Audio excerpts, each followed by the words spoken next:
And we're rolling! Okay, so we've sent out quite a few emails over the past few weeks and even months talking about our K-Vest. So one of the most common things that I'm getting back is, what the heck is the K-Vest? We don't even know what it is. So here's a video explaining what it is. It's going to be a very short video because it can get very complex and we don't want to waste a bunch of time. We could easily turn this into a 2-hour long video. So we're going to do it real short, but it's going to give you a little taster of what it actually is. So 4 biomarkers. One of them is here on my lead wrist. Next one's on the lead elbow. Next one is on the upper back, and the 4th one is on the sacrum area. Those are our 4 biomarkers, and the point of these biomarkers is to tell us where our body is in space relative to the target line. So it's going to give us measurements on the computer, which we'll get to here in a second. But that's what we're looking at first. So it's going to look at address, where the body is at address, at the top of the backswing, and then at impact, looking at all those 3, or looking at where the body is in space in those 3 different planes. So the first thing that we do is we come into the system here, and we're going to click on my name, okay? And then the next thing that we're going to do is we're going to go in and we're just going to measure a swing or 2, okay? So again, this is going to be very quick. When you guys come in real life, we'll go through it in much more detail and explain it way more, but we're just going to do this real quick, real down and dirty. So essentially what we would do is I would swing and hit 3 balls, and I would figure out which one felt the best. Was it the first one? Was it the second one? Was it the third one? And I'll tell you what to do from there. So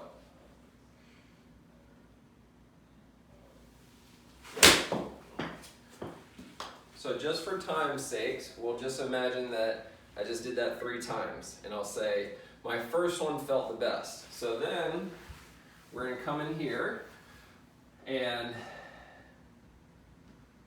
see what the heck just happened. So we want to evaluate, this is the swing that I just did at 3:55 p.m. and we're going to go to our swing summary and see what's going on here. In this swing summary, it's going to tell us where my pelvis and my torso are in space relative to the target line at address, top of the backswing, and at impact. So we can see right out of the gate that this has been my issue for a while now. I've been trying to work on this, so I'm not doing the right thing yet. But my pelvis is closed at address. So my pelvis is closed at address. I'm not open enough to the target. So normal is -2 degrees to +6 degrees. And here I am at -6 degrees. So I'm closed with my pelvis.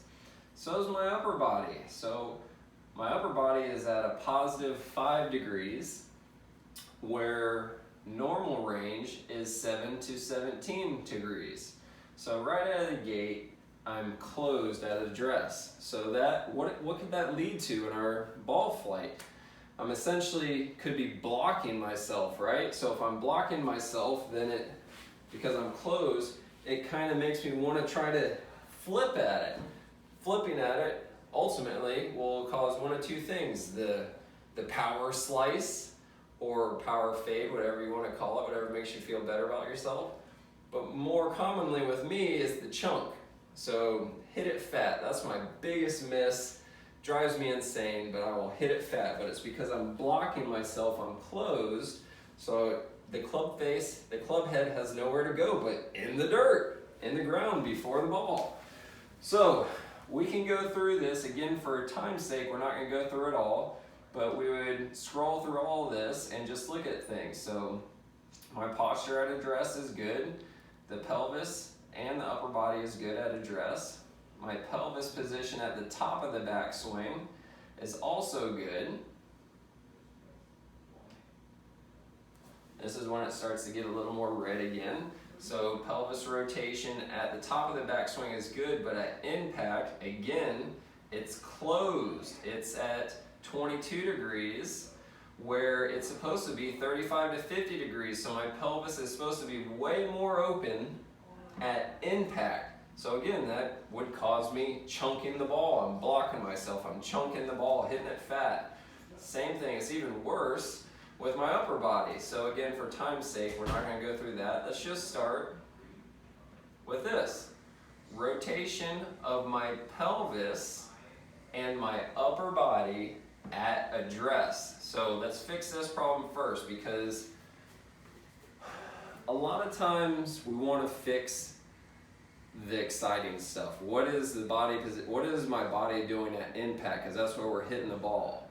But most of the time, what's happening at impact is a symptom of what's happening at the top of the backswing, which is a symptom of what's happening at address.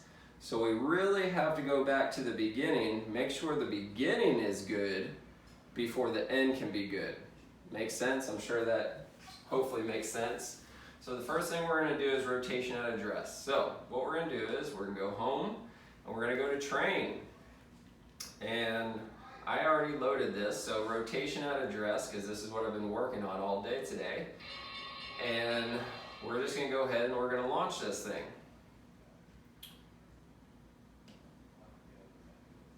Okay, so now what we have here is our little avatar here. Hopefully this is showing up on a split screen here on the video. And what's gonna happen next is we're gonna get some biofeedback. So we're gonna get into the position. The computer is not gonna make a noise until I'm in the perfect position. So, I see my line, now I'm gonna go get ready to hit the ball. So right here is where I feel comfortable. Right here is where I think I'm perfect. But as you can see, it's not making any noise. So I need to figure out what's going on. So I'm gonna move my pelvis back and forth. So that's more closed, closing my pelvis. Now I'm gonna open my pelvis. Now my pelvis is in the right place, but my shoulders, my upper body's not. So now I have to move my shoulders. So now my pelvis is open, my shoulders are open, relative to what they used to be, and it's making noise. So that's one rep. I would come out of it, do my alignment, do my pre-shot routine. Again, for speed purposes, we're not gonna go through the whole pre-shot routine, but for repetitions in your brain, for real practice, perfect practice makes perfect, we would go through our whole entire pre-shot routine. Then we'd come back in here, and see if we can get in here again. Again, this is my position of comfort. This is where I want to be, but it's not making noise. So I got to figure out, what do I have to do? I have to open up my hips again. So now I feel like I'm way opened up wide, but it's not. It's just my brain freaking out because it's in a different position than what my normal is. So there's another rep. So again, just speed it up.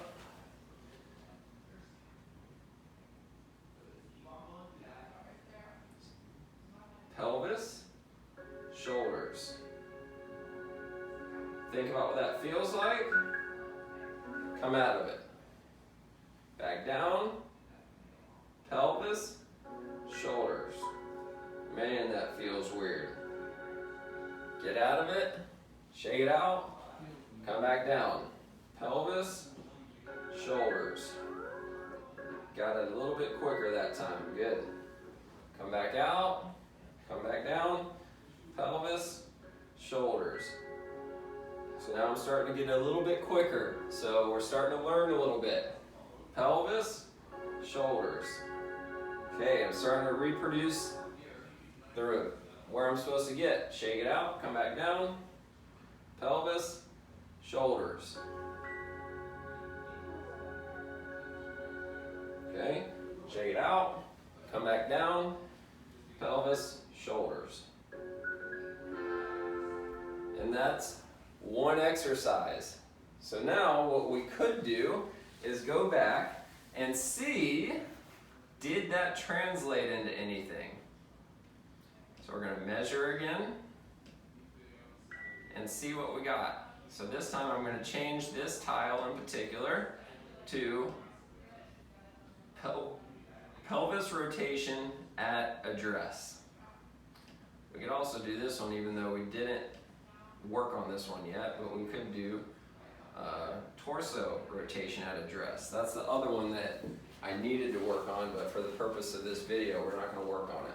So let's just go and see. We're going to take a swing and see if I did a good enough job of reproducing what we just learned, trained ourselves with the program.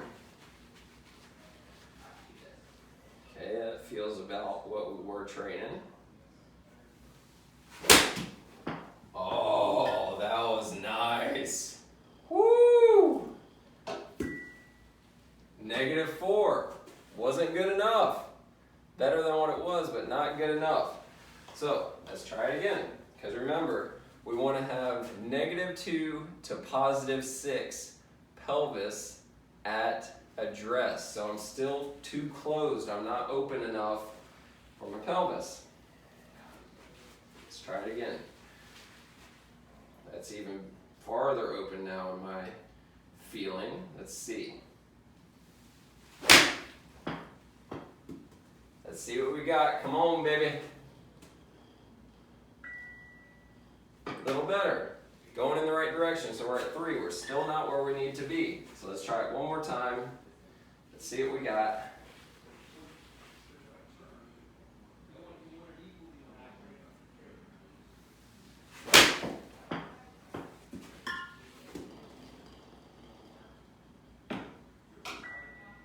Third one was my best one. We're on the very low end of the normal range now. So we've improved it by 5 overall degrees. And again, this is a very brief taster of what we're actually doing. With the actual exercise component of this thing, we have more tweaking that we can do with the actual exercise program where it makes it last, makes it translate into the actual swing much better. Because again, you know, I just went into the position 9 times with the biofeedback and then tried to come right back into the swing. There's sequencing to what we would be doing after that biosequence, but before the swing, which makes it translate better. But anyways, that is a quick introduction to what we're going to be doing here, and we'll be sending out some more information as this thing goes, and see what happens from there. We're going to be shaving strokes off the game, baby. Let's get rid of the power slice and start getting better straight down the middle, or even a slight draw. That would be nice. Quit hitting it thin, quit chunking it like I'm doing. Get some more consistency. Consistency directly translates into improved accuracy. All right, more to come on this. Thanks for hanging out.